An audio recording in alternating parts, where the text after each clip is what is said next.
কাকা মূল কথা হলো মানুষের হুন্দা নিয়ে গাছ বলতো নয়। কাকা জান কথা আপনি দোয়ানে যাই তো ওই আপনার কোনো খোঁজ খবর রাখেন নি ইন্দিজন কে খেজুর গাছের গেরদেন ফিলছে রস লেবেল লাগাইছে আপনি এটা দেন না। কি আর খেজুর গাছি দে ওরে আয় হায় রে এসে কিছু কানে এটাই তো কাকা ওর খেজুর গাছের যে অবস্থা দেখছেন নি আপনি। আসলে মানে কি আর কমু, মানুষের ভিতরে অন মানে কেন হ্যাঁ হেদায়ত জ্ঞান তো উড়ি গেছে মানুষ মানুষের ভিতরে নাই, মানুষ মানুষের ভিতরে যদি থাকতো তাহলে খেজুর গাছের এই অবস্থা করতো দেখছেন না। এই অবস্থা আর গাছ গাড়ি কিছু দেই তো বাতি একটা জিনিস তুই খেয়াল করছিস তুই আয় কোথাও হারিয়ে না এটা খেয়াল কর।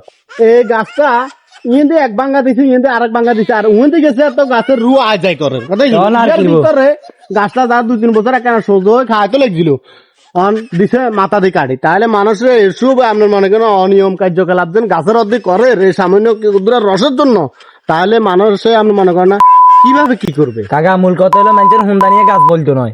মানুষের হুন্দানি তো শ্রেষ্ঠ হুন্দানি সেটা আমরা জানি, তারপরে মানুষে একটু মানে বিবেক করে চললে তাহলে আর দেশে এত চন গাছের যেতে